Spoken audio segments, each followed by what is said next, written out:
नमस्कार, DD news पर आप दो टूक देख रहे हैं। मैं हूं अशोक श्रीवास्तव। आज दो टूक में मैं एक भविष्यवाणी, राजनीतिक भविष्यवाणी करना चाह रहा हूं। और राजनीतिक भविष्यवाणी जो है वो कोई सेफोलॉजिस्ट की तरह वो भविष्यवाणी नहीं है, बल्कि जो तमाम जमीनी हकीकत है, देश में जो कुछ बदलाव हो रहे हैं उसके आधार पर मैं एक भविष्यवाणी कर रहा हूं। और भविष्यवाणी यह है कि अगले कुछ महीनों में देश की राजनीति में तेजी से बदलाव होंगे। हालांकि आप कहेंगे कि देश की राजनीति में तो बदलाव पहले से हो रहे हैं। 2024 में भी अगर आप देखेंगे, 2024 के चुनाव जो नतीजे आए थे, उन चुनाव नतीजों ने दिखाया था कि देश की राजनीति में बड़े बदलाव आए हैं। कांग्रेस को 99 सीट मिली, उसके बाद कांग्रेस जो है पूरी तरह से रिचार्ज हो गई थी। प्रधानमंत्री नरेंद्र मोदी पर कांग्रेस जोरदार हमले कर रही थी। लेकिन अब पिछले 3 महीनों के अंदर, बीते 3 महीनों के अंदर, यानी 2024 के लोकसभा चुनाव के बाद देश की राजनीति एक बार फिर तेजी से बदल रही है। और उसका एक जो परिणाम है वो हमने हरियाणा और उसके साथ जम्मू कश्मीर विधानसभा चुनावों में देखा। हरियाणा और जम्मू कश्मीर के विधानसभा चुनाव के जो नतीजे आए हैं, उन नतीजों ने जहां एक तरफ यह दिखाया कि कांग्रेस जो अपना गेम प्लान, राहुल गांधी जो अपना गेम प्लान लेकर चल रहे थे कि किस तरह से अलग अलग जातियों को में हिंदुओं को बांटा जाए, मुस्लिम वोटों को कंसोलिडेट किया जाए, उस गेम प्लान में राहुल गांधी का जो गेम प्लान था वो पूरी तरह से फेल हो गया। बीजेपी जीती, उसका एक बड़ा कारण रहा कि बीजेपी को 36 बिरादरी के यानी तमाम तरह के जो वोट थे बीजेपी को मिले। यहां तक कि जो कांग्रेस जाट वोटों पर खेल रही थी, जाट सीट जो बहुल सीटें थी उनमें भी बीजेपी को अच्छी खासी तादाद में जाट बहुल सीटें भी मिली हैं। और इसीलिए मैं कह रहा हूं कि देश की राजनीति अब एक बार फिर से तेजी से बदल रही है।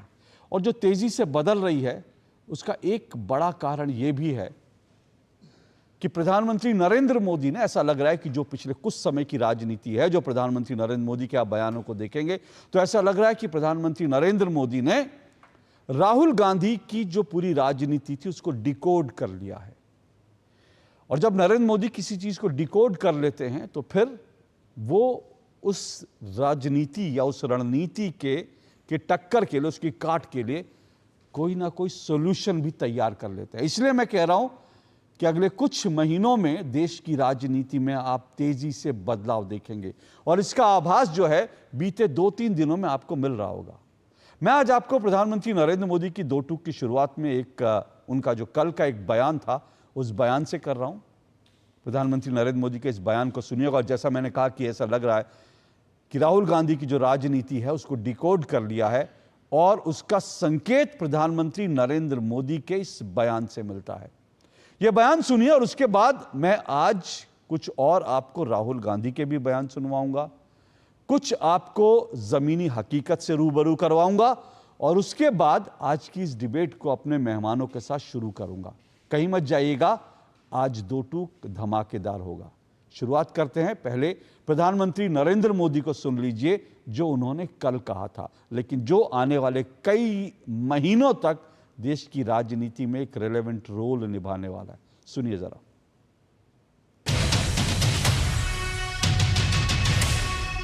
कांग्रेस समाज को बांटने का फॉर्मूला लाती रहती है।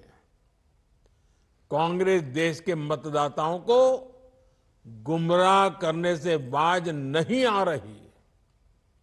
कांग्रेस का फॉर्मूला साफ है कि मुसलमानों को डराते रहो, उनको भय दिखाओ, उनको वोट बैंक के कन्वर्ट करो और वोट बैंक को मजबूत करो।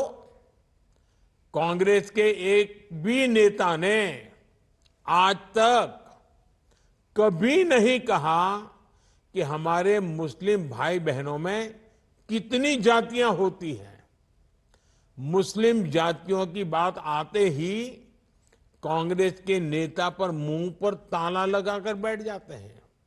लेकिन जब भी हिंदू समाज की बात आती है तो कांग्रेस उनकी चर्चा जाति से ही शुरू करती है। कांग्रेस की नीति है हिंदुओं की एक जाति को दूसरी जाति से लड़ाओ। कांग्रेस जानती है कि जितना हिंदू बटेगा उतना ही उसका फायदा होगा। कांग्रेस किसी भी तरीके से हिंदू समाज में आग लगाए रखना चाहती है ताकि वो उस पर राजनीतिक रोटियां सेकती रहें।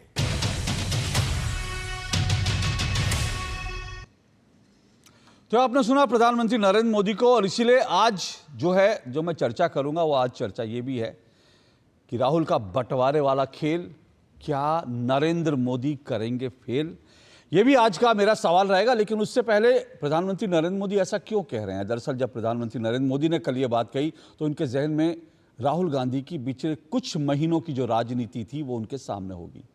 और बीते कई महीनों में जो राहुल गांधी ने राजनीति की है, जो जाति के नाम पर राजनीति की है, उसको लेकर प्रधानमंत्री नरेंद्र मोदी अब शायद जो है या बीजेपी उसके लिए तैयारी कर रही है। अब देखिए पूरी जो राजनीति है इसका पूरा जो है क्रक्स, इसका निचोड़ क्या है। दरअसल आप अच्छी तरह से जानते हैं कि ईस्ट इंडिया कंपनी जब भारत में आई, अंग्रेज जब भारत में आए तो उन्होंने भारत पर राज करने का एक फॉर्मूला निकाला और वो फॉर्मूला था कि बांटो और राज करो। तो ईस्ट इंडिया कंपनी ने, अंग्रेजों ने भारत में फूट डाली, अलग अलग तरह से फूट डाली और खास करके हिंदू मुस्लिम के नाम पर भारत को बांटा, डिवाइड करने की कोशिश की और उसमें कामयाब भी हुए। नतीजा यह हुआ कि जब अंग्रेजों से भारत आजाद हुआ तो भारत एक नहीं बल्कि 2 हिस्सों में बंट चुका था और आज तो भारत के हिस्से से बटे 3 देश इस वक्त जो है दुनिया में है। तो अंग्रेजों ने फूट डालो और राज करो की नीति अपनाई और राहुल गांधी और कांग्रेस ने भी इसी नीति को उठाया जब उन्हें लगा कि हिंदू वोट कंसोलिडेट हुआ है भारत में।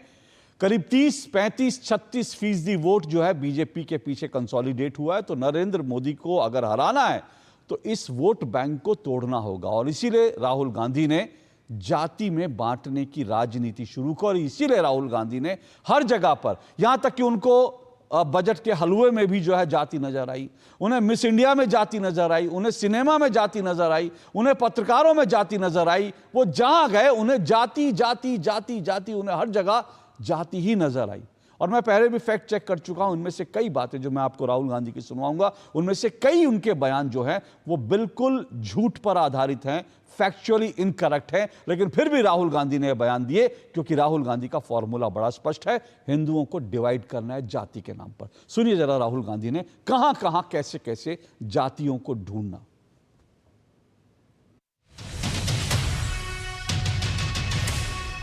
के एसेट्स में ओबीसी की कितनी हिस्सेदारी है, दलितों की कितनी हिस्सेदारी है, आदिवासियों की कितनी हिस्सेदारी है, देश के इंस्टीट्यूशंस में आदिवासी कितने, ओबीसी कितने, दलित कितने। मैं आपसे पूछ लेता हूं इस कमरे में दलित कितने हैं? देखिए ये मजा देखिए, इस कमरे में ओबीसी कितने हैं? हाथ उठा के दिखा दीजिए, देखिए मजा। नहीं वो आप कैमरामैन है भैया, आपकी बात नहीं कर रहा हूं मैं, इनकी बात कर रहा हूं। तो ये सवाल है, ये जो बजट का जो हलवा है सर ये बट रहा है और इस फोटो में सर मुझे एक ओबीसी अफसर नहीं दिख रहा, एक आदिवासी अफसर नहीं दिख रहा, एक दलित अफसर नहीं दिख रहा मुझे। ये हो क्या रहा है सर? बॉलीवुड की बात करेंगे, वहां पे डांस गाना दिखेगा, उसमें भी आपको कोई 90% का नहीं मिलने वाला, कोई नहीं मिलेगा।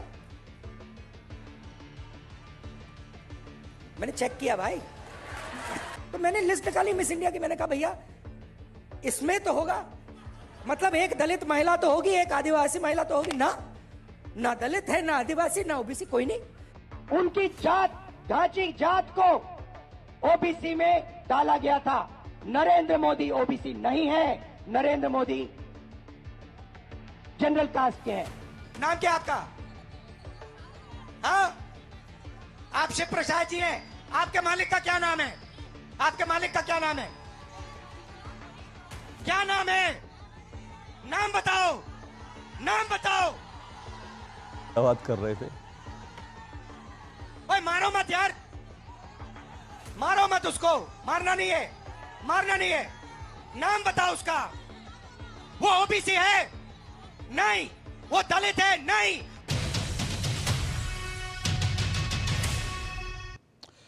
तो आपको राहुल गांधी के पिछले कुछ समय के मैंने बयान सुनवाए कि किस तरह से राहुल गांधी जगह जगह, हर जगह, लगभग हर जगह जातियां तलाश रहे थे, जातियां ढूंढ रहे थे।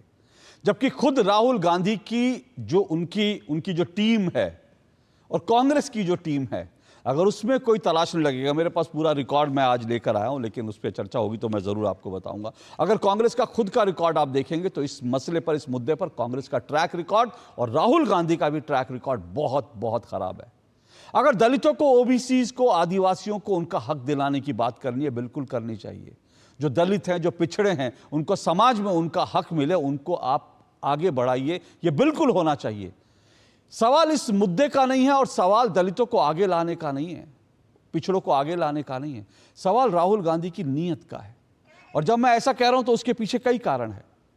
इस देश में जो दलित, ओबीसी हैं, उनके साथ हमेशा से जो है एक लंबा इतिहास रहा है कि उनके साथ नाइंसाफी हुई है, इसमें कोई दो राय नहीं है। लेकिन अगर नाइंसाफी हुई है तो उसको दूर करने की भी कोशिशें हुई हैं, ग्राउंड पर कोशिशें हुई हैं, बहुत ईमानदार कोशिशें हुई हैं। और ऐसा भी नहीं है कि इस देश में ये सब चीजें जो हैं, ये सब चीजें हमारे डीएनए में नहीं है। और इसीलिए मैं आपको एक खबर दिखाता हूं, ये मेरे हाथ में खबर है। खबर ये कहती है उत्तर प्रदेश के इस मंदिर में 200 साल से दलित पुजारी हैं। 200 साल से एक मंदिर में दलित पुजारी हैं। तो वहां जो आते होंगे वो दलित पुजारी के हाथ से ही प्रसाद लेते होंगे, दलित पुजारी पूजा करते होंगे। और इस खबर के साथ साथ मेरे पास एक और खबर है, वो ये है कि पिछले कुछ सालों में विश्व हिंदू परिषद ने दसियों हजार मंदिरों में दलित पुजारियों की नियुक्ति की है। अब ये जो एक लेटेस्ट खबर है वो ये है कि 2020 में ही 5000 दलित पुजारियों को जो है उनको ट्रेंड किया गया था और उसके बाद उनको देश भर के अलग अलग मंदिरों में भेज दिया गया। अभी मैंने एक विज्ञापन भी देखा जिसमें विश्व हिंदू परिषद ने राम मंदिर के लिए भी दलित पुजारियों की तलाश शुरू करी है। शायद ये तलाश पूरी भी होगी। तो ऐसा नहीं है कि इस देश में ये चीजें थी नहीं और इन चीजों को खत्म करने की कोशिशें नहीं हुई। लेकिन जब आप फॉल्ट लाइन को चौड़ा करने की कोशिश करते हो, उसको और गहरा करने की कोशिश करते हो और बिना सॉल्यूशन दिए और बिना उसको खुद पर आजमाए, तब आपकी नीयत पर सवाल उठते हैं। और आज उन्हीं सवालों पर मैं दो टूक में चर्चा करूंगा। और आज मेरे साथ इस डिबेट में 4 मेहमान जो हैं वो जुड़ चुके हैं। आइए चारों मेहमानों का मैं परिचय करवा देता हूं। मुझे शायद बताया गया अभी मेरे साथ कौन कौन मेहमान जुड़े हैं, जरा दिखाई। जी हाँ, चारों मेहमान मेरे साथ जुड़ चुके हैं। मेरे साथ तुहिन सिन्हा जुड़ चुके हैं बीजेपी की तरफ से। तुहिन सिन्हा जी बीजेपी के प्रवक्ता हैं। मेरे साथ स्टूडियो में तहसीन पूनावाला जी जुड़े हैं, राजनीतिक विश्लेषक है तहसीन पूनावाला जी। मेरे साथ हर्षवर्धन त्रिपाठी जी जुड़े हैं, वरिष्ठ पत्रकार हैं और राजनीतिक विश्लेषक हैं। और मेरे साथ चौथे मेहमान डॉक्टर फयाज अहमद फैजी जुड़े हैं, लेखक हैं, स्तंभकार हैं और अगर मैं गलत नहीं हूं तो पसमानदा मुसलमान भी हैं। लेकिन इससे पहले मैं ये डिबेट शुरू करूं, एक चीज़ मैं सिर्फ और बता देता हूं, एक डेटा और बता देता हूं। मुझे लगता है आप में से बहुत सारे लोग इस डेटा को जानते भी होंगे। दरअसल जो प्रधानमंत्री नरेंद्र मोदी ने कहा कि मुसलमानों को लेकर के हिंदुओं की बात होती है कि हिंदुओं में जो है छुआछूत है, दलितों का उत्पीड़न है, फलाना है, डिमकाना है, अपर कास्ट है, लोअर कास्ट है। लेकिन प्रधानमंत्री नरेंद्र मोदी ने जो मुद्दा उठाया कि भाई क्यों आखिर जो है मुसलमानों में इतनी जातियां होती हैं, उन पर क्यों कभी चर्चा नहीं करता, क्यों कोई मुसलमानों में जो पसमानदा मुस्लिम है, जो दलित मुस्लिम है, जो मुसलमान है, उनको आगे लाने की बात क्यों नहीं करती। और ये बात सही है। अगर ऐसा कोई भी बयान आपकी जहन में हो तो मुझे बताइएगा। मैंने बहुत तलाशा लेकिन मुझे जो बड़े बड़े नेता हैं उनके ऐसा कोई बयान नहीं दिखा। जबकि मेरे पास जो डेटा है वो ये कहता है कि पहली से लेकर 14वीं संसद तक देश में 400 मुस्लिम सांसद हुए, जिनमें से 340 जो सांसद थे वो अशरफ हैं, यानी उच्च जाति के, जो सो कॉल्ड उच्च जाति के, और जो पसमानदा मुस्लिम हैं उनकी जो संख्या सिर्फ 60 है, सिर्फ 60। तो राजनीतिक तौर पर जो मुसलमानों में पिछड़ी जातियां हैं उनको उनका हक नहीं मिला। लेकिन कितने लोगों ने इसको लेकर बात करी। इसी तरह से अगर आप कुल मिलाकर देखेंगे तो जो पसमानदा मुसलमान है, अशरफ मुसलमानों के बारे में कहा जाता है, वो पसमानदा मुसलमानों को अपनी कब्रिस्तान शेयर नहीं करने देते, अपना साथ साथ वो कब्रिस्तान के अलावा वो मस्जिदों को शेयर नहीं करने देते। वो कहते हैं कि आप अलग मस्जिद में जाओ। ये सब चीज़ें पसमानदा मुसलमानों के साथ होती हैं, लेकिन इसको लेकर के कोई बात नहीं करता क्योंकि मुसलमान और मुस्लिम वोट को इंटैक्ट रखना है। तहसीन जी, क्या यही कारण है कि मुस्लिम वोट पर या मुसलमान जातियों पर उनके लिए तो कभी बात नहीं होती, उनकी राजनीतिक हिस्सेदारी की कोई बात नहीं होती, उनके लिए उनको अगर छुआछूत होती है, उनको मस्जिदों में नहीं जाने देता, कब्रिस्तान उनका अलग, उसको लेके कोई बात नहीं होती। लेकिन हिंदुओं को ये खाई को और चौड़ा किया जाए, वो कोशिशें बार बार होती हैं। थैंक यू शुभ जी, आपके शो में मुझे शिरकत करने का मौका मिला। मैं एक्सपर्ट नहीं हूँ कि मुसलमानों में या हिंदुओं में, हमारे हिंदू भाई बहनों में या मुसलमान भाई बहनों में क्या होता है क्या नहीं होता, लेकिन जहाँ तक मेरी समझ है, मुझे ऐसा कोई एग्जाम्पल नहीं मिला है कि किसी मुसलमान को किसी कुएं से पानी पीने से रोका गया है, कहा गया कि आप यहाँ पर हमारे बाजू में नहीं बैठ सकते हो, या किसी मुसलमान को किसी मुसलमान ने पीटा है क्योंकि वो घोड़े पर है, उसने मूंछ लगाई हो। ये आज भी वर्तमान भारत में होता है, लेकिन मुसलमानों में ये नहीं होता। बट बाय एंड लार्ज अगर ये चीज़ होती है तो मैं आपको बता दूं कि मुसलमानों में अगर ये होता है तो बिल्कुल सरकार को कानून लाना चाहिए, उसे बंद करना चाहिए, जैसे SC/ST एक्ट है बिल्कुल लाना चाहिए। और SC/ST एक्ट होने के बावजूद भी हमारे जो दलित फेलो सिटीजन्स है उनके साथ जो है नाइंसाफ़ी होती है। गुजरात के कितने उदाहरण दे दूं, मेरा दोस्त जिग्नेश मेवानी जब उसने प्रोटेस्ट शुरू की, क्यों शुरू की? क्योंकि दलित भाई बहनों को मारा गया था, तो उनको सड़क पर उनकी लिंचिंग हुई थी, सड़क पर बांधकर मारा गया था। तो ये चीज़ तो आज भी प्रेवलेंट है। SC/ST एक्ट तो आप वर्तमान सरकार का पढ़ अच्छा, लीजिए। एक चीज मैं एक सवाल और पूछता हूँ, जी, जी। क्या आपकी जानकारी में है जी। कि जो भारत में संविधान के निर्माता अम्बेडकर जी थे, मैं आ रहा हूँ अभी सर, फैयाज साहब आऊँगा, मुझे लगा फैयाज साहब जो है वो इसको लेकर के बहुत जानकारी देंगे। जी, जी। जो है पर क्या आपको जानकारी है कि मुसलमानों ने डॉक्टर अम्बेडकर के साथ भी छुआछूत का व्यवहार किया था, भेदभाव किया था, अम्बेडकर को भी कुएं का पानी पीने से रोका गया था? ये आपकी जानकारी में है क्या?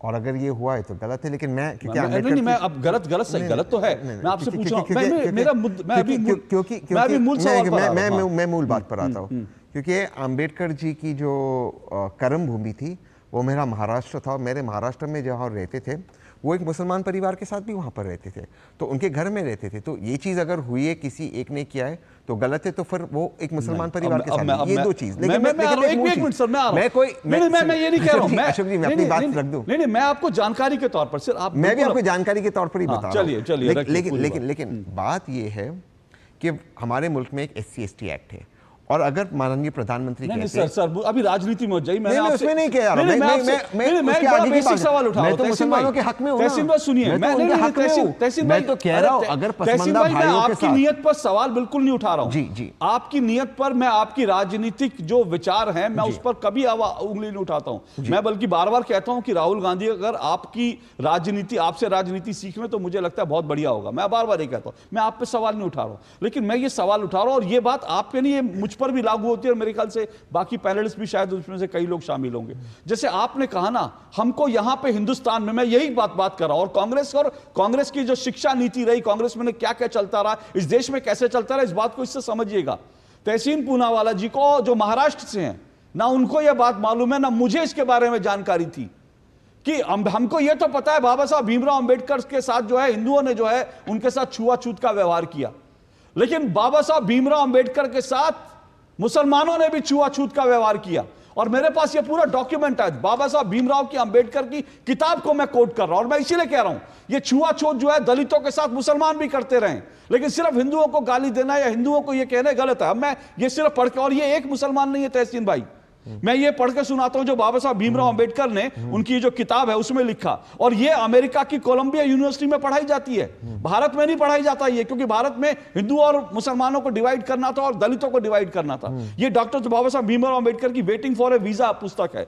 इसमें जो है, इस पुस्तक के 4थे अध्याय में 1934 में अपनी एक यात्रा का जिक्र करके लिख रहे हैं बाबा साहब भीमराव अंबेडकर। सुनिएगा, वो रमजान का महीना था, हमने दौलताबाद किले के बाहर बने तालाब में हाथ मुंह धोए ही थे कि एक बूढ़ा मुसलमान चिल्लाते हुए बोला, तुम अछूतों ने तालाब का पानी गंदा कर दिया। बाबा साहब भीमराव अंबेडकर लिख रहे हैं। थोड़ी देर में कई मुसलमान, अकेला एक मुसलमान नहीं, थोड़ी देर में कई मुसलमान जमा हो गए और हमें गालियां देने लगे, तुम अछूतों का दिमाग खराब हो गया है, तुम्हारी औकात क्या है, तुम्हें सबक सिखाने की जरूरत है। हमने समझाने की कोशिश की, लेकिन मुसलमान हमारी बात सुनने को तैयार नहीं थे। वो हमें इतनी गंदी गालियां दे रहे थे कि हम बर्दाश्त नहीं कर पा रहे थे। वहां दंगे जैसे हालात बन गए और हत्या भी हो सकती थी।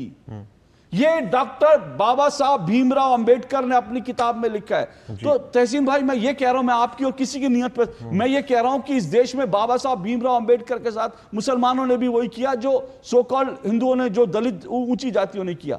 लेकिन हमको एक तरफा चीज पढ़ाई जाती है, इसीलिए पढ़ाई गई, और वो आज तक चल रहा है कि हिंदुओं को बांटो और बाकी चीजों को, मुसलमानों को एक रखो। मैं आपसे कुछ पूछना चाहता हूं जी। ये आपने बताया मैं आपका शुक्रगुजार हूँ।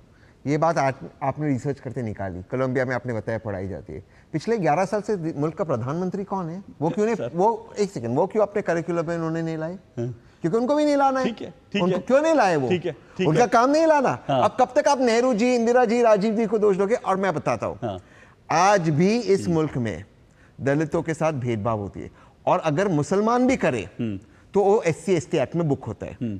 SC ST एक्ट लाने वाली कांग्रेस थी। कौन वो सज्जन व्यक्ति थे? मैं भी किताब से कोट करता हूं, जिन्होंने कहा कि मैनुअल स्कैवेंजिंग एक स्पिरिचुअल एक्सपीरियंस है। किसने कहा? गुजरात के मुख्यमंत्री, जो वर्तमान प्रधानमंत्री, कभी माफी मांगी इस चीज के लिए? स्पिरिचुअल एक्सपीरियंस नहीं, बिल्कुल गलत है। मुझे लगता है बिल्कुल माफी मांगनी चाहिए। और सबसे ज्यादा मैनुअल स्क्वेंजिंग से सबसे ज्यादा मौतें कहां इस वक्त हो रही हैं? ये डेटा आपने देखा है? और कहां हो रही है बताइए सर? और अगर हो रही है किसी भी तमिलनाडु में हो रही है सर, और अगर तमिलनाडु में हो रही है, तो ये डेटा है। तो फिर सेंट्रल गवर्नमेंट क्यों इस पर एक्ट नहीं करती? गवर्नर ने कितनी चिट्ठी लिखे ठीक है, आप गवर्नर को हर चीज पर समय मिलता उधर, वहां के गवर्नर है, हर चीज पर उनको समय मिलता है। सेंट्रल गवर्नमेंट पर उस पर सवाल उठा सकते हैं। अब मैं दूसरी चीज पूछ रहा हूं, लेकिन मेरा जो मूल सवाल है, जो मेरा एक सवाल है, आज 75 इयर्स के बाद, हमारे संविधान के 72-73 इयर्स के बाद, क्या हमारे दलित भाइयों को वो अधिकार आज मिला है? वो सवाल व्यूअर्स के लिए। कितने, आप कोई भी एक स्टेट उठा दीजिए, उत्तर प्रदेश उठा लीजिए, कितने SP जिले के अंदर दलित हैं? आप चलिए सरकार को छोड़ देते, सेंट्रल गवर्नमेंट को पकड़ते, कितने सेंट्रल गवर्नमेंट यूनिवर्सिटीज के वाइस चांसलर्स दलित हैं? क्यों? इसको छोड़ देते, हम जुडिशरी पे आते ही, उसमें तो सरकार का कोई दखल नहीं है। कितने सुप्रीम कोर्ट के चीफ जस्टिस दलित हुए? चलो सुप्रीम कोर्ट को छोड़ देते हैं, हाई कोर्ट्स में पकड़ते हैं, वर्तमान में कितने चीफ जस्टिस दलित हैं? क्यों उनको नहीं मिलता है वो अधिकार? वो लास्ट माइल सीलिंग, अगर सारे जजेस है, सारे इक्वल है, वो क्यों नहीं बनते? तो अगर इसके लिए राहुल जी आवाज उठाते तो गलत क्या है? इसमें बांटना नहीं, इसको जोड़ना कहते हैं। मैं अब पूछता हूं सरकार को, सरकार ने क्यों इसको नहीं डाला? मैं आगे बढ़ता हूं, मैं अपने बाकी मेहमानों की तरफ आता हूं, लेकिन एक बात मैं कह रहा हूं, तहसीन जी, जो आपने कहा ना बड़ी ईमानदारी से, वो सारी चीजें आपकी जो है उसमें मैं आपके साथ हूं, लेकिन मेरा मूल सवाल यही है, पसमानदा मुस्लिम 60 पिछले 70 सालों में 60, तो मैं यही तो कह रहा हूं सर, आपको भेज देते कांग्रेस वाले, अगर आपको ही भेज देते पसमानदा मुसलमान है, आपको नहीं भेजेंगे वो क्योंकि आप पसमानदा हो। मुझे नहीं पता आपसे क्या प्रॉब्लम, लेकिन आप हो सकता है आपसे ये प्रॉब्लम हो कि आप पसमानदा मुसलमान हो। मुझसे कोई प्रॉब्लम नहीं, मैं एक बात कह रहा हूं, मैं कोई यहां पे श्योरिटी किसी चीज की, मैं एक बात कह रहा हूं, तो जो दलित, जो मुसलमानों में जो पसमानदा हैं, जिनको जो है साथ बैठने का हक नहीं, जिनके साथ शादियां नहीं होती, जिनके साथ कुछ नहीं होता, मैं अभी बताएंगे, फैयाज साहब बताएंगे, अभी रुकिए, अरे सर आप छोड़िए, मैं अभी बताऊंगा फैयाज साहब को, अभी फैयाज साहब के पास जा रहा हूं। फैयाज साहब इस मामले पे बिल्कुल जो है रिसर्च करके बैठे हुए, इसलिए मैं उनको आज जोड़ा है, वो बताएंगे। उन्होंने रिसर्च, अरे सर आप बैठा हूं, आपने मेरे को बुलाया अपने शो में। सर सुनिए मेरी बात, सर सुनिए, मैं कायस्थ हूं, मैं बनारस का हूं, मैं कायस्थ होकर बनारस होकर मैं मीट नहीं खाता, मैं नॉनवेज नहीं खाता, मैं उसके बाद जो है मैं पान नहीं खाता बनारस का होने के, तो इसका मतलब मैं उसमें एक अलग किस्म का, जैसे आप हो, मैंने कहा मैं उनकी बात नहीं कर रहा, मैं उनकी बात नहीं कर रहा, लेकिन ठीक है सर, आप एक्सेप्शनल हैं, आप एक्सेप्शनल हैं, मैं कायस्तों में एक्सेप्शनल हूं, मैं एक्सेप्शनल की बात नहीं कर रहा, मैं उनकी बात कर रहा हूं जो इसमें ज्यादातर चीज होते हैं। और उसमें फिर आ रहा हूं, मैं फिर कह रहा हूं कि 60 लोग अगर सांसद आए, उनके लिए किसने आवाज उठाई? राहुल गांधी उसके लिए क्यों नहीं बोलते? क्योंकि वोट जो है मुस्लिम वोट बिखर जाएगा। यही मेरी आज की डिबेट का मूल विषय है। फैयाज साहब, जो बात आपने डिबेट सुनी, उसके बाद में बाकी हर्षवर्धन जी और उसके बाद जो है तुहिन जी आपके पास आऊंगा। फैयाज साहब, देखिए, अब जब से प्रधानमंत्री ने पसमानदा की बात कर दी है, अच्छे लोग पसमानदा बनने लगे हैं, अब लग रहा है कि पसमानदा बनने पे कुछ मिलेगा, तो मैं उस पर व्यक्तिगत बात नहीं कहता हूं। लेकिन ये जो भेदभाव की बात की, देखिए एक बड़ा विडंबना है कि जो हिंदू समाज में सामाजिक न्याय के जो एक्सपर्ट लोग होते हैं, मुसलमान लोग, और खासतौर से अशराफ मुसलमान लोग, हिंदू समाज में सामाजिक न्याय के बहुत एक्सपर्ट होते हैं, लेकिन मुस्लिम समाज में सामाजिक न्याय की जब बात आती है तो इनके मुंह में जो है प्रधानमंत्री के शब्दों के हिसाब से ताला लग जाता है। इनको यहाँ नट, धोबी, हलालखोर, मेहतर, बंगी, कुंजर, कसाई नहीं दिखाई देता है। हिंदुओं के बड़े एक्सपर्ट होते हैं ये। अभी भी एक पैनलिस्ट बोल रहे थे साहब, देखिए मस्जिद में भी भेदभाव है, जगह जगह हर गांव कस्बे में आपको कब्रिस्तान अलग अलग मिलेगी, हलवाई की कब्रिस्तान मिलेगी, जो राजा लोग थे उनकी कब्रिस्तान मिलेगी, शेख सिद्दीकी का कब्रिस्तान मिलेगा। तो मैं और भेदभाव, मस्जिदों में एंट्री भी नहीं होती है और जातिगत मस्जिदें आपको मिलेगी, नटों की मस्जिद मिलेगी, धोबियों की मस्जिद मिलेगी, इस तरह से आपको हर चीज में हम देखना नहीं चाहते हैं। दूसरी चीज जो अंबेडकर साहब की बात हो रही थी, आप उतनी दूर क्यों जा रहे हो, उतना पीछे क्यों जा रहे हैं? आज भी अशराफ मुसलमान हिंदू समाज के दलितों के साथ साथ मुस्लिम समाज के दलितों के साथ ढंग से भेदभाव करता है। लियाकत अली जब पाकिस्तान बना था तो उन्होंने कहा कि ये सारे यहां से चले जाएंगे तो हमारा पखाना कौन धोएगा? वहां से दलित लोग, हिंदू दलित लोगों को आने नहीं दिया गया। तो ये भेदभाव है। हम आंख मूंद लें वो एक अलग बात है, झूठ बोल लें वो अलग बात है। देखिए, प्रधानमंत्री का स्टैंड सीधा है और राहुल गांधी ये से जो आपने बात शुरू किया है कि हिंदू समाज में इनको सामाजिक न्याय चाहिए, मुस्लिम समाज में नहीं चाहिए। मुस्लिम समाज as a whole medieval age के फ्यूडल मानसिकता में पड़ा रहे और इनको एक मुश्त ओढ़ देता रहे, इनको डरा डरा के कि भाजपा आ जाएगी, ये हो जाएगी, वो हो जाएगी।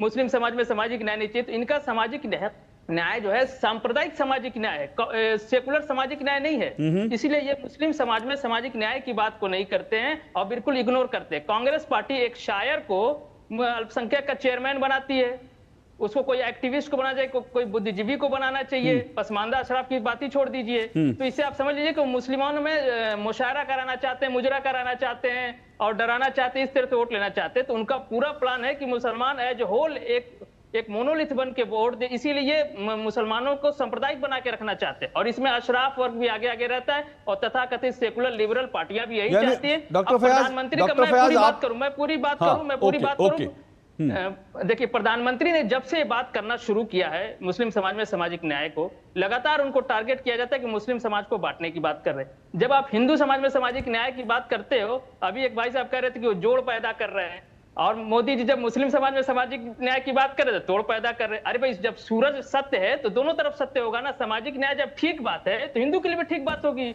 मुसलमानों के लिए भी ठीक बात होगी। ये ऐसा कैसे हो सकता है कि मुसलमानों में सामाजिक न्याय गलत बात है, मुसलमानों को बांटने की बात है, हिंदू समाज में जोड़ने की बात है? ये कैसे? ये ढोंग खत्म होना चाहिए और ये ढोंग अशराफ वर्ग भी करता है, तथाकथित सेकुलर लिबरल पार्टियां भी करती हैं, कांग्रेस भी करती है। और सबसे अचंभा की बात है कि जो सामाजिक न्याय की पार्टियां इस देश के अंदर, मैं नीतीश जी को थोड़ा सा एक्सेप्शन मानता हूं, सब के सब यही करते हैं। उनको मुसलमानों का नट दिखाई नहीं देता, धोबी नहीं दिखाई देता है। मुसलमानों में सब मौलाना, मौलवी और कट्टरपंथी दिखाई देते हैं। ये चाहते हैं कि मुसलमान मेडुअल एज के फ्यूडल मानसिकता में इस्लाम के नाम पे पड़ा रहे। फयाज साहब, जी, मैं यानी आप ये पूरा ठोस आधार पर कह रहे हैं कि जो नट और बाकी जो सो कॉल्ड छोटी जातियों का कहा जाता है, उस मुसलमानों में कहा जाता है। इस्लामिक फिकह में शब्दावली, गंदी शब्दावली लिखी गई। देखिए, आप समाज का क्लासिफिकेशन किया ना संविधान ने, ओबीसी है, एससी एसटी है। ये जो है डेरोगेटरी टर्म नहीं है, लेकिन अशराफ जो टर्म है, उच्च और कुलीन वर्ग, शरीफ का बहुवचन है। जैसे हम लोग एक दूसरे को कहते हैं ना कि शरीफ आदमी है।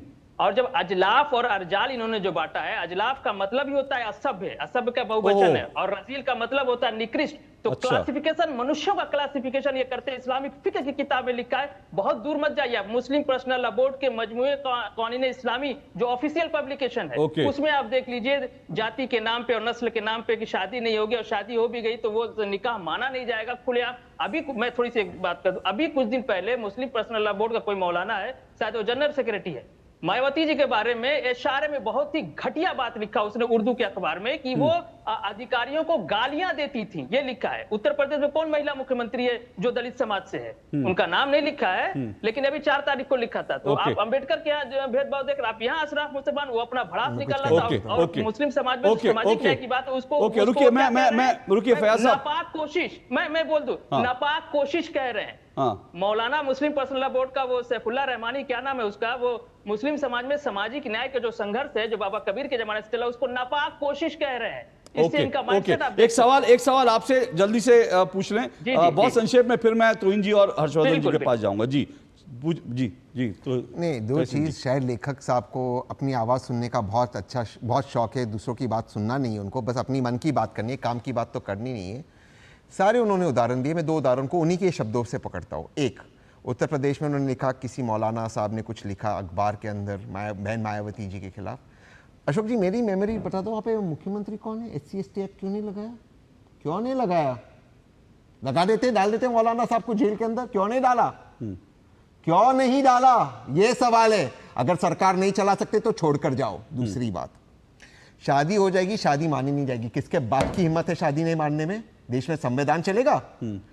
अशोक जी, अरे सुनिए, अभी मैंने आपके बीच में नहीं बोला, अभी आप मत बोलिए, अभी आप मत बोलिए बीच में, बोलिए। अगर कोई नहीं मानता शादी तो जाए अपने घर पे आलू पराठा खाए। भाई दो अडल्ट्स, मियां बीवी राजी, क्या करेगा काजी? दो अडल्ट्स के बीच में शादी होगी, ठीक है, ओके, कौन ये ओके। आकर टीवी पे मैं- कुछ मैं- भी मैं बोलना, बताता हूं, सुनिए, कुछ एक भी मिनट, बोलना, एक मिनट मैं बताता हूं। ये कोई बात हुई, कोई लॉजिक हुआ? अब मुझे तो लगा आप स्कॉलर थे, अब मैं और फिर बताता कहते कई लोग अपने हाँ। आप को पसमंदा बनाते हैं। नेशनल टीवी पे आप एक पसमंदा का अपमान कर रहे हो। हाँ हाँ, ओके ओके, मैं एक चीज बता दूं, उसके बाद मैं जरा तुहिन जी को भी ले आऊं, क्योंकि कई सारे सवाल सरकार को लेके उठे। लेकिन आपने बड़ा सही कहा कि उस मौलाना को जेल में डाल देना बिल्कुल चाहिए था, बिल्कुल डालना चाहिए था। होता क्या ना, अगर उस मौलाना के घर के बाहर पुलिस पहुंचती तो इस देश में सर तन से जुदा के नारे लगाते हुए भीड़ निकलती। उसको टेररिस्ट उसको टेररिस्ट उसको- चार्ज, वो आप वो सर, वो आप कह रहे हो, इज अ टेररिस्ट वो आप स्लोगन। कह रहे हो सर, वो आप कह रहे हो, वो आप कह रहे हो, बहुत अच्छी बात है। वो तहसीन पूनावाला कह रहे हैं, वो तहसीन पूनावाला कह रहे हैं, और तहसीन पूनावाला बहुत अच्छी बात कर रहे हैं। लेकिन मैं फिर कह रहा हूं, और मैं आपको एक बात और रिकॉर्ड के साथ कह रहा हूं, ये जो सर तन से जुदा के नारे लगाने वाले लोग होते हैं, इनको छुड़वाता कौन? असदुद्दीन ओवैसी छुड़वाते हैं। एक बात और आप अगर नहीं, एक मिनट, मेरी पूरी बात नहीं हुई है, अभी पूरी बात मेरी हुई नहीं है। सर तन से जुदा के नारे लगाने वालों के खिलाफ एक कांग्रेस के नेता का बयान आप दिखा दीजिए। मैं ठोक के कहता हूं, अगर एक कांग्रेस के नेता ने तहसीन पूनावाला जैसे ठोक के कह रहे हैं, वैसे कांग्रेस का एक नेता कहे कि जो सर तन से जुदा लगा रहा है उसको टेररिस्ट एक्ट में बंद कर दीजिए, एक कांग्रेस नेता का बयान दिखा दीजिए, मैं मान जाऊंगा। लेकिन एक कांग्रेस नेता नहीं कहता। और यही तुष्टीकरण की राजनीति है, और यही वो राजनीति है जिस तरह प्रधानमंत्री नरेंद्र मोदी ने कहा कि मुसलमानों को एक रखो, भले वो सरतन से जुदा के नारे लगा रहा हो, भले वो जय नसरुल्लाह के नारे लगा रहा हो, भले वो हमास की जिंदाबाद कर रहा हो, सबके लिए कुछ मत बोलो, चुप रहो, क्योंकि वो सारा वोट बैंक है। और हिंदुओं को कहो एड्स है, डेंगू है, मलेरिया है, हिंसक है, और हिंदुओं को फिर जाति में बांट दो। यही कुल मिला के राजनीति है, और यही राजनीति चल रही है। और इसी राजनीति को मैंने कहा प्रधानमंत्री नरेंद्र मोदी ने डिकोड कर लिया। लेकिन तहसीन पूनावाला जी, आप माफ कीजिएगा, तुहिन जी, ये बात तो ठीक है जो उन्होंने कही, ये हम लोगों को रिसर्च कर करके निकालना पड़ रहा है। बाबा साहब के साथ हमें कोलंबिया में पढ़ाई जा रही है, तो भारत की यूनिवर्सिटी में पढ़ाना चाहिए। 11 साल तो हो रहे हैं आपकी सरकार को ना, ये सब चीजें आखिर आप लोग भी तो जिम्मेदारी है ना। नमस्ते अशोक जी, सबको महाअष्टमी की शुभकामनाएं जी। देखिए, वैसे तो बिरसा मुंडा के बारे में भी नहीं पढ़ाया जाता था, तो अब शुरू हुआ है ना। वैसे तो ट्राइबल वॉरियर्स के बारे में नहीं पढ़ाया जाता है, तो थोड़ा सा पहल जो है, सरकार ने बहुत सारे पहल किए, थोड़ा जो है इंडिविजुअल्स को भी करना चाहिए। मैंने प्रयास किया, बाकी को भी करना चाहिए। देखिए, मैं अभी थोड़ी देर पहले एक दूसरे शो पर था, और कांग्रेस की प्रवक्ता, एक महिला प्रवक्ता वहां पे थी, और वो बार बार कह रही थी कि आप लोग जो है दलित राष्ट्रपति को राम मंदिर की प्राण प्रतिष्ठा में नहीं बुलाते हैं, आप लोग दलित राष्ट्रपति को संसद भवन के इनॉग्रेशन में नहीं आते। तो मैं सोचने लगा कि दलित राष्ट्रपति कौन है। मैंने कहा आपको जो है इस कांग्रेस पार्टी को दलित और ट्राइबल में अंतर नहीं पता है। अच्छा, वही महिला प्रवक्ता आज एक ट्वीट निकालती है कि 2% जो इजाफा हुआ है कांग्रेस के वोट शेयर में हरियाणा में, हरियाणा में उसमें जो है उसके लिए मुसलमान समुदाय को बधाई। तो इन दोनों बातों को आप जोड़ें तो यही तो है राहुल गांधी की कांग्रेस। एक तरफ वो बंटवारे की मानसिकता के साथ जो है हिंदू समाज को विभाजित करना चाहते हैं। उन्हें शायद राहुल गांधी को भी अगर आप बैठ के पूछे तो शायद अंतर नहीं पता होगा दलित और ट्राइबल में, लेकिन एक ही मंशा रहती है इनकी विभाजित करने की। देखिए, ओबीसी जो रट लगाए राहुल गांधी, हम भी चाहते हैं ओबीसी समाज का उद्धार हो। हमने तमाम समाज जन कल्याणकारी योजनाओं के तहत किया भी, लेकिन प्रॉब्लम तब आती है जब अग्निवीर स्कीम तक को राहुल गांधी नहीं छोड़ते हैं विभाजनकारी मानसिकता से। प्रॉब्लम तब आती है जब 54 वर्षीय राहुल गांधी जाते हैं मिस इंडिया कॉन्टेस्ट में, वहां गिनना शुरू करते हैं कि कौन कौन सी जाति की है। जब वो एक पत्रकार को खुली सभा में इस प्रकार से पूछते हैं कि एक तरह से बाकी भीड़ को जो है उनके खिलाफ उकसा रहे होते हैं। और अगर इसी मानसिकता से ये देश आगे बढ़ेगा तो कल को शायद आप भी पैनल सेट करने के पहले रात का आपको भी जो है ये लोग यही अपेक्षा रखेंगे कि आप तय करिए कि कौन से व्यक्ति जो है किस जाति के हैं। ये अपेक्षा करेंगे कि स्कूल में बच्चा जो है दोस्त बनाने से पहले तय करे कि जाति कौन सी है, और 50% जो है दोस्त सारे उसके पिछड़ी जाति को। वो गोलमाल 5 देखने के पहले आपको कहेंगे कि सुनिश्चित करिए कि कास्ट और क्रू जो है 50% बैकवर्ड के। हमें इस मानसिकता से प्रॉब्लम है, और ये मानसिकता जो है देश को विभाजित करने का एक जो है निश्चित रूप से एक बहुत डायरेक्ट एजेंडा है। लेकिन उनकी विभाजनकारी मानसिकता जातियों तक समाप्त नहीं होती। जब वो दक्षिण में जाते हैं तो कहते हैं कि जब मैं उत्तर से मेंबर ऑफ पार्लियामेंट था तो वहां इतना आनंद नहीं आता था। जब वो कैंपेन करने जाते हैं असम में, वो गुजरात के व्यापारियों के विरुद्ध कहते हैं।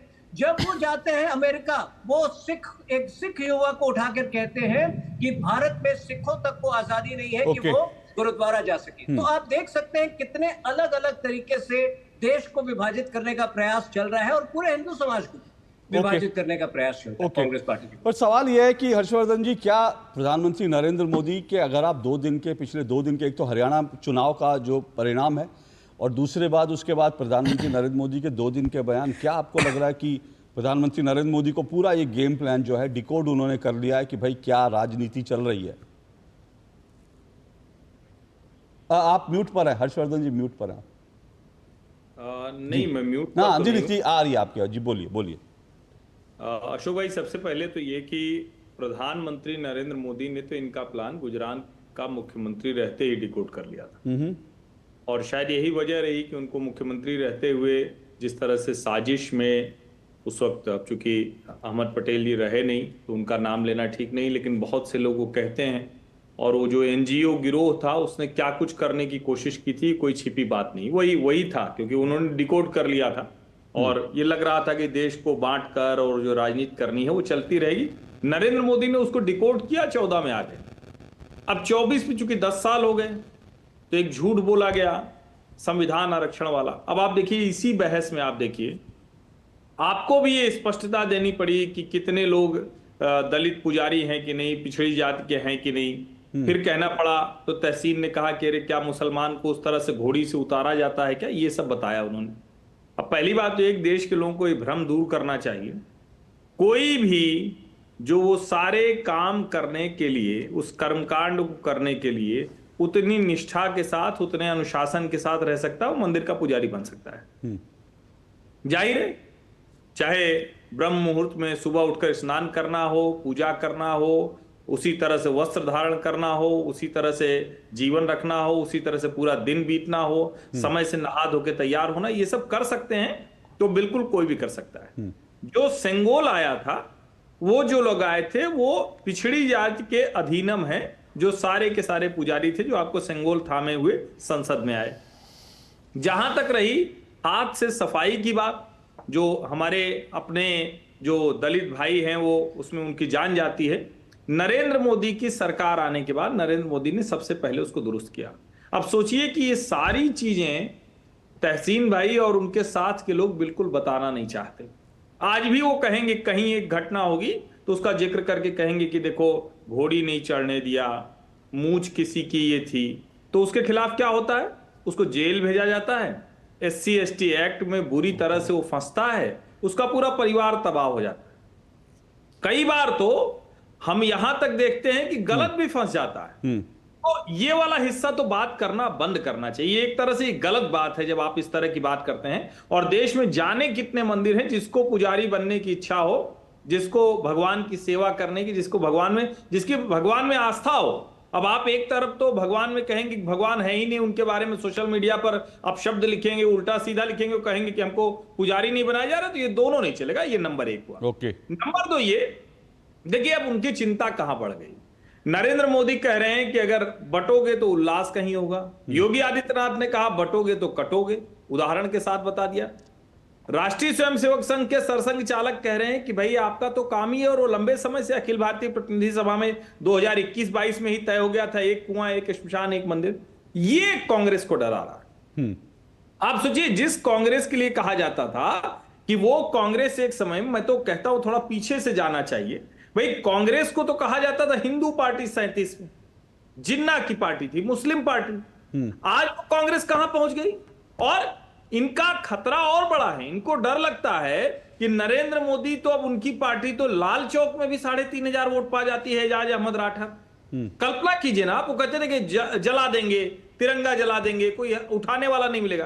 क्योंकि जैसे ये दूसरों को भड़काते थे, मुसलमान तो पहले से डराया हुआ है, और मुसलमान का भरोसा आने में समय लगेगा। और मैं कहता भी हूं भारतीय जनता पार्टी को अपना काम करना चाहिए, हिंदू मुसलमान नहीं करना चाहिए, हिंदुत्व की राजनीति करनी चाहिए। मुसलमान अपने आप धीरे धीरे भरोसा पाएगा तो आएगा। लेकिन जब वो कहते हैं कि भाई मुसलमान के जाति विभाजन की बात क्यों नहीं करते हो, तो अब इनको जो फैजी साहब हैं उनकी बात नहीं समझ में आएगी। फिर से ये कहेंगे कि जो बढ़िया अच्छे वाले मुसलमान हैं, जो वक्फ की जमीन पर कब्जा करके बैठे हुए हैं, सत्ता पोषित मुसलमान, जो देश भर में अलग अलग तरीके से गरीब मुसलमानों का हक खा रहे हैं, उनकी बात करिए। इसलिए ये डर रहे हैं। इनको डर एक ये है कि हिंदू एक हो रहा है, दूसरा इनको डर ये है कि जो मुस्लिमों में एक बड़ा वर्ग है जिसको दबा के रखा, वो अपनी बात कह रहा है कि भैया हमारा हक भी तो चाहिए। तहसीन जी संकट वहां मैं एक चीज, दो चीजें मुझे ध्यान आई। एक बात ये जो तहसीन जी आया आपसे पहले, अभी हाल फिलहाल में मुझे मेरी गलती हुई कि मैं उस रिसर्च पेपर को निकाल कर नहीं लाया। अभी हाल में मैंने एक खबर देखी थी और खबर ये थी कि दलित दूल्हे को घोड़ी पर चढ़ने से रोका गया था। और वो किस जगह रोका गया था? वो मुस्लिम समुदाय का मुस्लिम गांव था और उस मुस्लिम गांव में दलित को घोड़ी पर जाने से रोका गया था। मैं उसकी रिसर्च पूरी निकाल करके मैं तहसीन जी आपको भेज दूंगा। तो ऐसा नहीं है कि बोला तो बिल्कुल ये चीज आज भी हो रही है। तो ये वो गुजरात में हुआ था। हाँ, शायद मुझे एग्जैक्ट वहाँ पे मुख्यमंत्री कौन है 20 साल से? ठीक है, अरे भाई SC/ST एक्ट लगाओ, डालो जेल में। फिर अरे बाबा आप बहुत अच्छे सॉल्यूशन दे रहे हैं। IPC BNS हमारी BNS सेक्युलर है ना, तहसीन भाई, आप बहुत अच्छे सॉल्यूशन दे रहे हैं। लेकिन मैं सिर्फ आपसे एक बात कह रहा हूं कि अगली बार कांग्रेस की कार्य समिति में एक प्रस्ताव पारित करवा दीजिए। वो प्रस्ताव यह है कि भारत में जो कोई सरतन से जुदा के नारे लगाए उसके ऊपर आतंकवाद UAPA लगाना चाहिए। मुझे लगता है सोल्यूशन में आपको हर्षवर्धन जी सुन लीजिए, उससे बेटर सोल्यूशन में राष्ट्रीय चैनल पे देता हूं। अच्छा बोलिए सर, आप बोलिए। देखिए है क्या ना कि तहसीन भाई लाजवाब कर देते हैं, लेकिन ये समझना चाहिए कि हम भी तो पढ़ लिख के बैठे हैं। वो उस वक्त का जब का मसला है, तब उस वक्त गुजरात में नहीं था। आप उत्तर प्रदेश पर निशाना साध सकते थे, लेकिन उसके बाद उनका पूरा प्रबंध हुआ। मेरठ में हुआ था, मुसलमान गांव से दलित को घोड़ी पर नहीं जाने दिया जा रहा था। उसके बाद उनका पूरा प्रबंध हुआ। ऐसा नहीं है कि जिन लोगों ने ये किया, दलित के घोड़ी चढ़ने पर बाकायदा पत्थरबाजी हुई थी। उसके बाद क्या हुआ, बाकायदा पुलिस ने उन सबको पकड़ा और बड़े सलीके से, जो आप अभी कह रहे थे ना कि वो प्रबंध होना चाहिए था, क्यों नहीं उठा के डाल दिया, वो सब योगी जी की सरकार ने किया था। मैं सिर्फ आपको अपडेट कर रहा हूं, वो सब कर दिया गया जी। तहसीन जो आप चाहते थे वो किया गया। ऐसे ही होना चाहिए। लेकिन मैं फिर कह रहा हूं, एक प्रस्ताव AICC से जरूर पारित होना चाहिए जिसमें ये हो कि सर तन से जुदा कर, क्योंकि होता यही है ना। अभी तो मैं कल ही एक वीडियो देख रहा था, एक मुसलमान, ये मैं हिंदू मुसलमान नहीं करना चाहता, लेकिन सिर्फ एक बता रहा हूं, सोच की बात कर रहा हूं कि एक मुसलमान को ट्रैफिक पुलिस वाले ने रोक लिया और उसने कहा अगली बार अगर मेरी गाड़ी रोकी तो छुरा निकाल कर घोंप दूंगा। तो आप सोचिए, सड़क पर वो वीडियो है पूरा का पूरा। मतलब आप और ऐसी चीजों पर अगर देश में खामोशी होती है पुलिस ने तो नहीं, पुलिस ने, मुझे नहीं मालूम पुलिस ने क्या एक्शन किया। करना चाहिए, वो बेचारा ट्रैफिक वाला तो बेचारा वो सन रह गया। नहीं, मुझे फिर वही मैं कह रहा हूं, आप एक्शन की बात कर रहे हैं, मैं कह रहा हूं सब कुछ हो रहा है, सब कुछ। एक सोल्यूशन सर, सब कुछ हो रहा है। आपको एक सोल्यूशन देता हूं, सिंपल सोल्यूशन। हर्षवर्धन जी, आपका आशीर्वाद बना रहे। देश के गृह मंत्री चेंज करें, जिस दिन आपका भाई बन जाएगा सारा सब ठीक तो कर उसके लिए अभी गृह मंत्री जी बिजी है। उसके लिए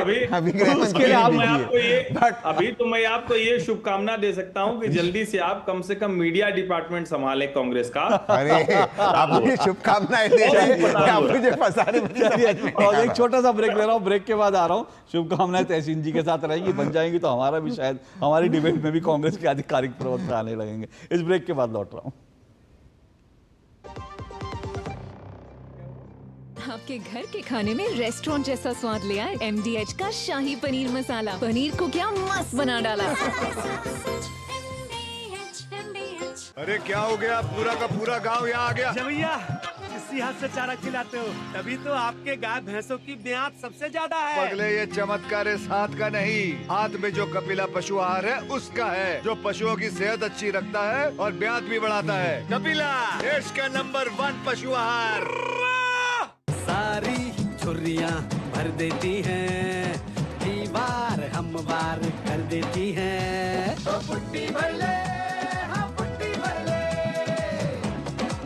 वंडर वॉल पुट्टी दे एक परफेक्ट फिनिश। बात जब पीढ़ियों के लिए बनने वाले घर की हो तो जिम्मेदारी बड़ी हो जाती है। गैलेंट समझता है ये जिम्मेदारी। अब डबल M रिब्स के साथ गैलेंट एडवांस TMT रीबार, निर्माण का रियल हीरो। भैया घर का किराया देना था, कुछ पैसे। इस महीने तो गाड़ी की EMI जानी है ना, अगले महीने पक्का चलता हूँ। आपके बाद फैमिली को किसी के आगे हाथ ना फैलाना पड़े, आज ही लीजिए पॉलिसी बाजार पे 2 करोड़ का टर्म लाइफ इंश्योरेंस। सिर्फ 690 रुपए महीने से शुरू। बच्चों को सर्टिफिकेट मिले तो कितना अच्छा लगता है ना। और अगर आपके आटे को भी मिले तो गेहूं की क्वालिटी, आटे की शुद्धता, रोटी की सॉफ्टनेस के लिए सर्टिफिकेट अगर होता तो है ना। आशीर्वाद आटा का क्वालिटी सर्टिफिकेट, पैक स्कैन करो, खुद चेक करो। आशीर्वाद आटा, क्वालिटी का वादा, लिख के ले लो। एक ऐसा तबका जो रिटायरमेंट के बारे में आज भी बिल्कुल नहीं सोचता, वो है औरतें। औरतें कमा के भी वल्नरेबल हैं। सो एनपीएस एक इक्वालिटी ला रहा है, हम सब एक बराबर प्लेटफॉर्म पे हैं। अपने बेहतर कल को सुनिश्चित करने के लिए एनपीएस जरूरी है। बेटियां घर की रौनक हैं। बेटियां घर संवारती हैं। बेटियां पीढ़ियां सजाती हैं। बेटियां घर की बुनियाद कहलाती हैं। बेटियों को सलाम करता है मोंगिया स्टील, स्टील का बादशाह। गोल्डी मसाले के 100 ग्राम के स्पेशल पैक्स में फ्रेशनेस लॉक है। ऐसे गोल्डी मसाले जहां जाएं रिश्ते बनाएं।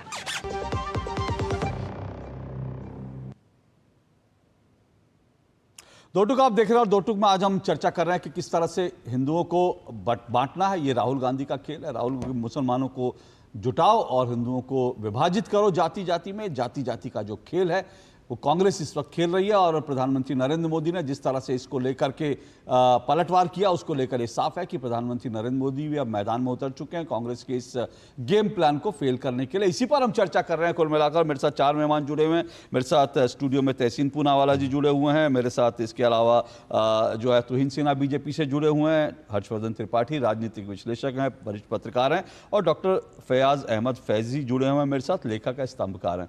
मैं इससे पहले कि आगे बढ़ूं तहसीन जी, एक चीज मैं कह रहा हूं, क्योंकि देखिए एक तो कांग्रेस का ट्रैक रिकॉर्ड है, क्योंकि मैं फिर कह रहा हूं सवाल नियत पर उठते हैं ना।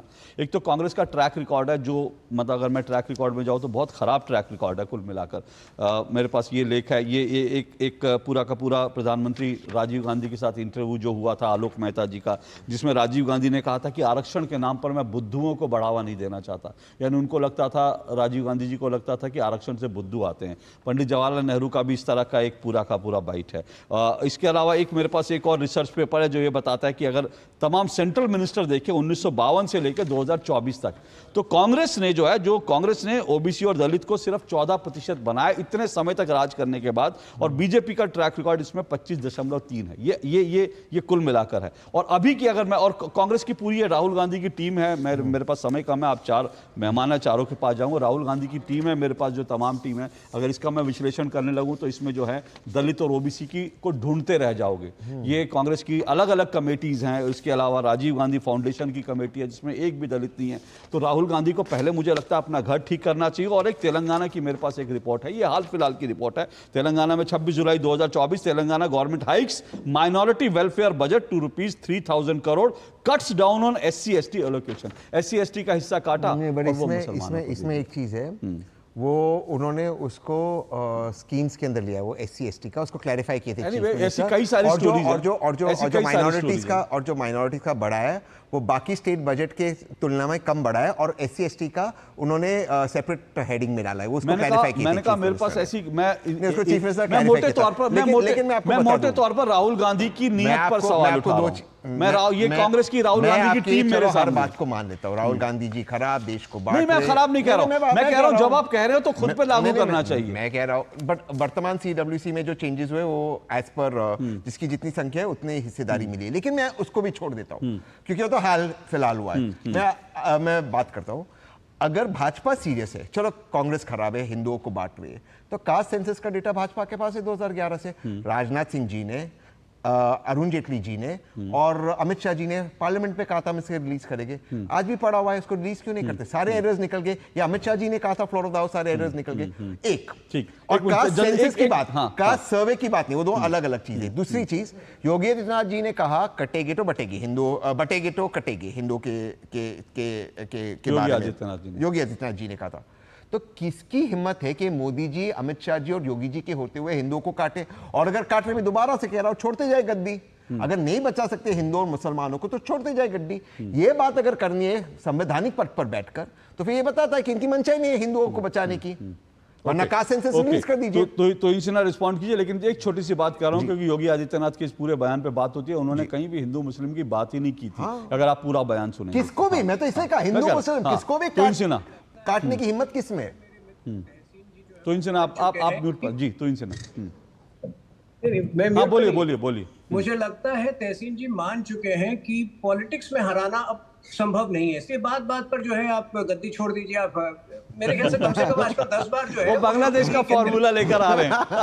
देखिए हमने कांग्रेस की विभाजनकारी मानसिकता पर तो खूब चर्चा कर ली, लेकिन दूसरा सवाल जो उठाना उतना ही आवश्यक है, क्या कांग्रेस आज की मुस्लिम लीग है? और मुझे लगता है, मुझे बहुत कन्विक्शन के साथ लगता है कि कांग्रेस उस दिशा में आगे बढ़ रही है। मार्च 2021 में मैंने एक आर्टिकल इस लाइन पे लिखा था, तब लिखा था जब असम में 3 जगह चुनाव हो रहे थे। असम में इनके पार्टनर थे बदरुद्दीन, बंगाल में इंडियन सेक्युलर फ्रंट एक नया बना था, कोई अब्बासी या किसी ने पार्टी बनाई थी, इंडियन सेक्युलर फ्रंट, तुरंत उससे टाई अप कर लिया, उसको कोई वोट ही नहीं मिला। और केरल में जो थे इनके पार्टनर थे IUM। अब पिछले 3.5 वर्षों में स्थिति इतनी आगे बढ़ गई है कि अब जो रिएक्शन आती है कांग्रेस की हार के बाद, कांग्रेस जब हारती है उसके बाद मैं कांग्रेस में कोई दुख या पीड़ा नहीं देखता हूं। उन्हें खुशी होती है इस बात की कि चलिए इन जगहों पर मुसलमानों ने 100% हमें वोट दिया। आप सोचिए ये कितनी विकृत मानसिकता है कि 100% वोट पाना एक समुदाय का उनका जीतने से ज्यादा महत्व रखता है।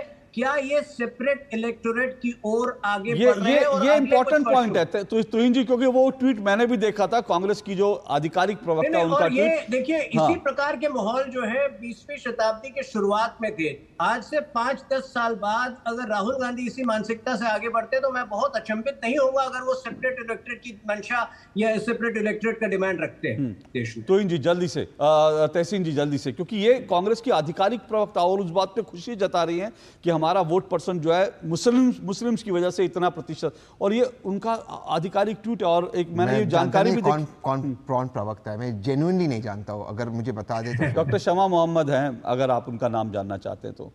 डॉक्टर शमा मोहम्मद वो प्रवक्ता है? बिल्कुल प्रवक्ता है। अच्छा, हाँ, कांग्रेस की आधिकारिक प्रवक्ता है। अच्छा, हाँ, मुझे नहीं पता ये बात, मुझे ये बात भी नहीं पता। अच्छा, तो उसने ये कहा है, उनका ट्वीट है बाकायदा। ठीक है, अगर उनको ये बात लगता है तो उन्होंने कुछ रिसर्च किया होगा।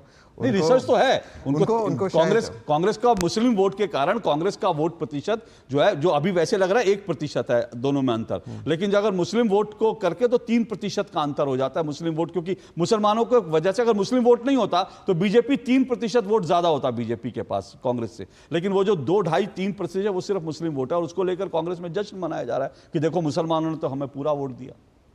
मुझे इन मोहतरमा के बारे में ज्यादा पता नहीं और उन्होंने क्यों लिखा है। पुणे से ही है। अच्छा, वो भी मुझे नहीं पता था, मुझे इन मोहतरमा के बारे में पता नहीं, बट इसीलिए हर्षवर्धन जी ने कहा कि आपको कांग्रेस का मीडिया प्रभारी होना चाहिए। शायद उसको फिर अगर ये बात है तो उस पर डेटा देखेंगे और उसको केसी वेणुगोपाल जी या सुरजेवाला जी या अजय माकन जी जो भी इंचार्ज है वो देखेंगे इस चीज को। केसी वेणुगोपाल जी देखेंगे, उनके बारे में तो आज ही कुछ और चर्चा चल रही है और या सुरजेवाला जी या अजय माकन जी, मैं वो चर्चा नहीं करना चाहता, जो भी इंचार्ज थे हरियाणा के, वो देखेंगे मेरा वो केसी वेणुगोपालन जी को, क्योंकि कांग्रेस का, क्योंकि पूरा कांग्रेस का इकोसिस्टम जिस तरह से कांग्रेस से जुड़े पत्रकार, जो यूट्यूबर जिस तरह से कांग्रेस के धज्जियां इस वक्त उड़ा रहे हैं इस हरियाणा चुनाव के बाद, जो कल तक ढोल बजा रहे थे कि कांग्रेस का आना तो तय और मोदी जी का बोरिया बिस्तर उठा के जाना तय है, आज वो बता रहे हैं कि कांग्रेस ने देखो क्या किया, केसी वेणुगोपालन क्या कर रहे थे, किन किन लोगों को टिकट, अय्याशी का अड्डा बना दिया था हरियाणा को कांग्रेस के नेता। यहाँ तक कांग्रेस इकोसिस्टम के पत्रकार ये तक कह रहे हैं कि कांग्रेस ने हरियाणा को अय्याशी का अड्डा बना दिया था। मुझे नहीं पता इसमें कितना सच है। मैं कांग्रेस इकोसिस्टम के पत्रकारों की बात कर रहा हूं, मैं उनका नाम नहीं लेना चाहता, छोड़िए वो सब सोशल मीडिया पे। लेकिन हर्षवर्धन त्रिपाठी, कुल मिलाकर ये लगता है कि ये लड़ाई अभी इसी तरह से आगे बढ़ेगी, क्योंकि हरियाणा का जो मैंडेट है उसने कांग्रेस को भी एक सबक सिखाया है कि भाई आप अति आत्मविश्वास में आप सोचोगे कि आपने जाति खेल लिया, जाट हो जाएंगे, दलित हो जाएंगे और उसके बाद जो है बीजेपी का एंटी इनकम्बेंसी फैक्टर है, ये नहीं चलेगा। देखिए, मुझे लगता है कि कोई चीज जब आप कहते हैं ना कि बरत के देखो, यानी व्यवहार क्या है, आपको अनुभव क्या है।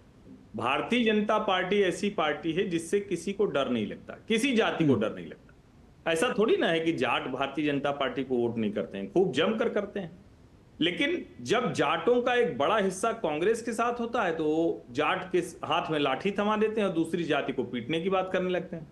ऐसे ही अलग अलग राज्यों में आप देखिए तो किसी एक जाति के हाथ में लाठी थमाकर दूसरों को डराने की राजनीति कांग्रेस करती है या दूसरे क्षेत्रीय दल करते हैं। भारतीय जनता पार्टी ये नहीं करती। नरेंद्र मोदी उसके बड़े आइकॉन बन के उभरे हैं। और चूंकि राष्ट्रीय स्वयंसेवक संघ जो शुरू से जाति विहीन हिंदू एक होने की बात करता है, और जरा आप सोचिए क्या जो मतलब ये तो नोन फैक्ट है, इसको मैं दोहराता हूं बार बार, नरेंद्र मोदी घांची तेली समाज से आते हैं।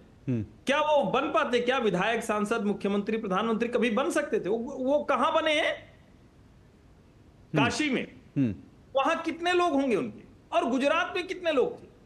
ये राजनीति को कहां ले जाना है? क्या जातियों में बांट के उनको लड़ाकर राज्य का विकास रोक दें, देश का विकास रोक दें, या फिर सबको एक करके आगे बढ़ना है, जो नरेंद्र मोदी कहते हैं कि सबका साथ सबका विकास करें? मुझे लगता है राहुल गांधी के पास कोई और तरीका नहीं दिख रहा है। कोई फॉर्मूला नहीं है। वो फंस गए हैं। उनको लग रहा है कि अब हम क्या करें, 20 साल से कर रहे हैं राजनीति, कुछ हो ही नहीं रहा है। वो शायद जाति जाति करके इतने आगे चले गए, शायद उनको भी मुझे लगता है कि पीछे आना, अब वो इस मुद्दे को नहीं कुछ करके नहीं गए अशोक भाई। ये बार बार थोड़ा समझिए, ये जो दूसरों के ऊपर ठीकरा फोड़ने की कोशिश हो रही है ना, क्या हुड्डा की वजह से कुछ सीटें आ गई आपकी? नहीं तो वो भी ना आती। राहुल गांधी नेता नहीं है भाई, मूल बात समझिए। He is not a full time politician. किसी विषय पर उनसे आप गंभीरता से बात करते हुए आपने देखा, 20 साल के सांसद हो चुके हैं। वो 2004 में सांसद बने थे, 24 बीत गया। वो तो हारते हैं अमेठी से जरा तो जाके कहते हैं कि उत्तर वाले तो वो थोड़ा भावनात्मक हो जाते हैं, मुद्दों पर बात। लेकिन अमेठी से दोबारा जीत गए, बड़े वोटों से जीते, ये भी नहीं भूलना चाहिए। नहीं, मैं वही तो कह रहा हूं, जीत जाना अलग बात है, लेकिन वो हार गए तो तुरंत कहने लगते हैं कि वो तो गड़बड़ है। उत्तर दक्षिण, हिंदी, तमिल, तेलुगु, कन्नड़, वो जाने क्या क्या बोलते हैं। उनको सिर्फ एक बात पता है कि बांटना है तभी मामला बनेगा, बांटना है तभी। लेकिन डॉक्टर फयाज, आपसे एक बात बहुत संक्षेप में जानना चाहता हूं। ये जो अशरफ मुसलमान है, जिनकी संख्या करीब 15 से 20% है, ये बाकी 85% जो है, जो पसमानदा, उनके ऊपर एक तरह से रूल एक तरह, लेकिन इन अशरफ के खिलाफ कोई राजनीतिक पार्टी, कोई वो क्यों नहीं इनकी जो जुल्म है इनके खिलाफ क्यों नहीं बोलता है कोई राजनीतिक पार्टी? देखिए वही बात है ना कि मुसलमानों को एक मुश्त वोट चाहिए, इनको लेना है, तो इसलिए मुस्लिम समाज में जो सामाजिक कुरीतियां उस पर नहीं बात करना है, मुस्लिम समाज में सोशल जस्टिस की बात नहीं करनी है, और मुसलमानों के अंदर जो मुस्लिम सांप्रदायिकता उस पर बात नहीं करनी है।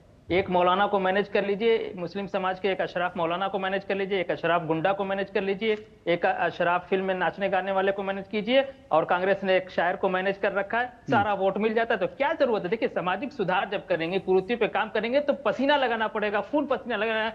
जो काम मोदी जी कर रहे हैं या जिसकी शुरुआत कर दिया, क्योंकि वो राष्ट्र निर्माता है, उनके सामने राष्ट्र है, उनके सामने भाजपा हिंदू नहीं है, उनके सामने पूरा राष्ट्र है, इसीलिए लगातार वो मुस्लिम समाज में सोशल जस्टिस की बात कर रहे हैं। एक चीज, दो चीज मैं और कहना चाहूंगा अशोक जी। जल्दी भारतीय जनता पार्टी ने हरियाणा में 2 पसमानदा कैंडिडेट को टिकट दिया था, एक ने सेकेंड पोल किया है और दूसरा जो थर्ड पोल करने के साथ साथ आम आदमी पार्टी से भी आगे था। तो ऐसा नहीं कि वहां पसमानदा ने भाजपा को वोट दिया है, जो अभी बात आ रही थी कि वहां मुसलमानों को जैसे वोट % बढ़ा है। बस ये मैं ऐड कर रहा। तीसरी बात, जो प्रधानमंत्री की जाति की बात हो रही थी, उस जाति में पसमानदा समाज में आया, यानी मुस्लिम धर्मावलंबी घाटी समाज के भी लोग होते हैं, जो गुजरात में प्रधानमंत्री को खुल के शुरू से सपोर्ट कर रहे हैं। जी धन्यवाद। जी जल्दी से। अरे लेखक साहब, ये सारी बातें आपकी मैं मानता हूँ, तो 11 साल से कर क्या रहे थे माननीय प्रधानमंत्री? करते ये सब, एक वक़्फ़ का एक्ट नहीं ला पाए। और आप अच्छा है, आप उनको हिदायत दे, मैं तो आपको शुभकामनाएं देता हूँ, और लेखक साहब को बुलाए, बट 11 साल से प्रधानमंत्री साहब ये काम कर देते, क्यों नहीं किया? वो तो तुहिन भाई ने बताया ना कि अब इससे पहले तो बिरसा मुंडा भी नहीं पढ़ाया जाता था, वो पढ़ाया जा रहा है। इससे पहले सुनिए, 11 साल, लेकिन मैं आपको पूछा, आपने नहीं पढ़ा भगवान मुंडा के बारे में? नहीं, मैंने किताब में, मैंने तो स्कूल में